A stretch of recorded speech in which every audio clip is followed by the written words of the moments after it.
Biden menangkan Pilpres kemudian menjabat, maka angka COVID menurun drastis di Amerika. Sekarang terbukti. Kemarin bahkan Nancy Pelosi, ketua DPR-nya Amerika, pidato sejak awal kedatangannya sampai selesai rapat tanpa masker sama sekali. Pejabat Amerika sudah tidak bermasker. Mirip dengan apa yang Trump CS lakukan dulu. Trump mengatakan semua ini ulah globalis cabal di belakang Partai Demokrat yang ingin membuat dunia selalu dalam keadaan berperang. COVID adalah political tools yang mudah ditaklukkan kalau taat pada globalis. Kalau tidak taat pada globalis, negara tersebut akan lama COVID-nya. Lalu sekarang terbukti COVID mulai berkurang cepat sekali di Amerika. Seperti kata Trump, benarlah globalis ingin selalu membuat dunia tidak damai. The real dark feather adalah globalis ini. Ingin selalu perang dan ingin berkuasa mutlak. Buktinya baru saja Amerika serang lagi dengan kekuatan penuh tentara pro-Iran. Artinya begitu Demokrat berkuasa, globalis di belakangnya, perang berkelanjutan, dan milisi Suriah tersebut di Suriah yang selama ini berkurang bedil-bedilannya, peraknya berkurang. Negara Arab yang damai dengan Israel juga mendadak menjadi senewan karena Timur Tengah yang hampir damai mendadak memanas lagi. Arab Saudi berteriak paling kencang sekarang protes ke Biden.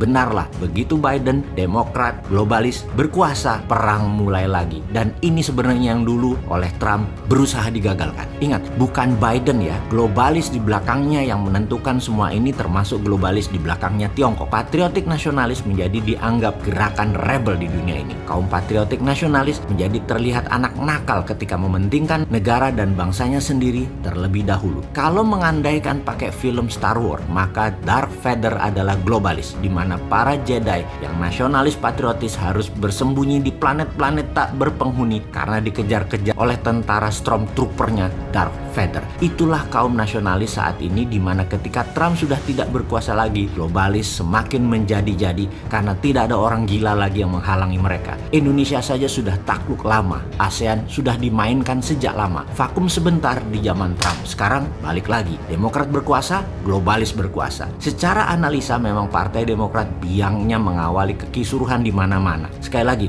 penting kita melakukan counter insurgency bernegara di Indonesia ini yang sejauh ini masih lemah antisipasinya urusan internasional, terutama dunia shadow. Maka ada timbul pertanyaan, apakah bom akan mulai dipakai lagi sebagai penggoyang kemapanan di banyak negara? Jawabannya sangat mungkin teror akan dimainkan lagi di era Biden ini. Di Indonesia bagaimana? Ya mungkin sekali teror dimainkan. Makanya hati-hati. Kekuasaan globalis ini membuat kita mendengar info terbaru tentang New World Order adalah sudah dilepasnya virus Ebola tipe 10 dan varian baru Chikungunya yang belum ada obatnya di Afrika. COVID selesai digantikan dengan virus yang lebih mematikan. Ini bangsatnya si globalis tadi. Isu yang santer digunakan laboratoriumnya ya masih di Wuhan. Jadi kalau dikatakan COVID adalah pandemic man-made, itu harus kita bisa percayai. Namun cara penanganannya di banyak negara yang pejabatnya tidak berdaulat adalah dengan vaksin. Bukan vaksin, tapi tambah vitamin, tambah pola hidup sehat, dibantu negara melakukan kekuatan lobby-lobby politik ke tingkat dunia.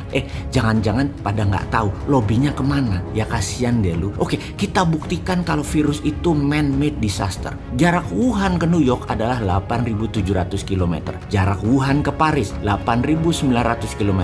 Jarak Wuhan ke Iran 6.500 km. Wuhan ke India 3.500 km.